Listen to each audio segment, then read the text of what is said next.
Ahoj a vítam ťa pri dnešnom podcaste Sila myslenia. Moje meno je Ivan Pitoniak, tvoj mindset a business coach. Dnes sa budeme venovať jednej z najdôležitejších tém v osobnom a profesionálnom raste. Pozitívne myslenie.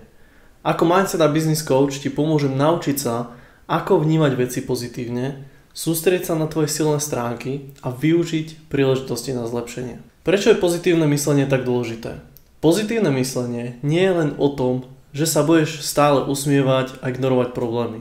Že nebudeš slniečkár. Ide o to, aby si zmenil svoj prístup k výzvam a sústredil sa na riešenia namiesto na problémy. Pozitívne myslenie ti môže pomôcť zlepšiť tvoje sebavedomie, zvládať stres a dosahovať lepšie výsledky v osobnom a aj pracovnom živote. Možno sa pýtaš, ako začať vnímať veci pozitívne. Prvým krokom je uvedomiť si, ako často sa sústredíš na svoje nedostatky a negatívne stránky rôznych situácií.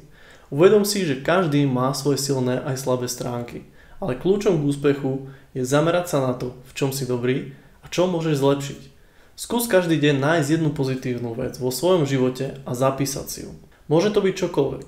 Úspešný pracovný deň, stretnutie s kamarátom alebo len pekné počasie. Pozri sa na svoje silné stránky a zručnosti. Čo ťa robí jedinečným? V čom vynikáš? Tieto otázky sú dôležité, ktoré ti pomôžu sústrediť sa na to, čo vlastne robíš dobre, keď sa sústredíš na svoje silné stránky. Budeš mať viac sebavedomia, motivácie pracovať na tvojich cieľoch. Premen tieto negatívne myšlienky na pozitívne. Keď si uvedomíš, že máš negatívne myšlienky, zastav sa a skús ich premeniť na tie pozitívne. Napríklad, ak si myslíš, nie som dosť dobrý na túto úlohu, alebo nezvládnem to, skús to preformulovať. Mám schopnosti a odhodlanie zvládnuť túto úlohu, tento task. To je jedno. Toto je praktický spôsob, ako zmeniť svoj prístup a zamerať sa na pozitívne aspekty tejto situácie. Využívaj príležitosti na zlepšenie. Pozitívne myslenie ti tiež pomôže vidieť príležitosti na zlepšenie tam, kde iní vidia len problémy.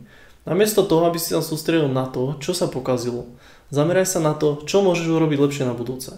Každá výzva je príležitosťou na rast a zlepšenie. Prejmi si rôzne praktické cvičenia, ako ti to môže pomôcť. Napríklad denník vďačnosti. Každý večer si zapíš 3 veci, za ktoré si vďačný. Pomôže ti to sústrediť sa na pozitívne aspekty tvojho života. Ako druhé, vizualizácia úspechov. Predstav si, že dosahuješ tieto ciele. Ako sa cítiš? Čo robíš?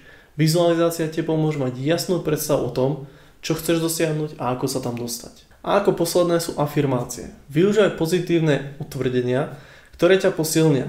Napríklad, som schopný a silný. Mám všetko, čo potrebujem na úspech. Verím si.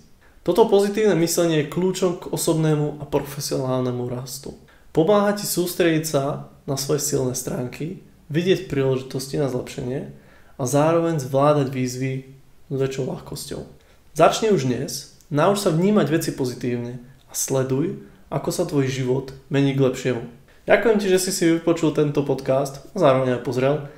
Tvoj feedback je pre mňa veľmi cenný a pomôže mi ho naďalej zlepšovať. Ak máš akékoľvek otázky alebo potrebuješ nejakú podporu, neváhaj mi napísať správu. Spoločne dosiahneme tvoje ciele. Teším sa na teba pri ďalšom dieli, maj sa krásne a nezabudni veriť sám sebe.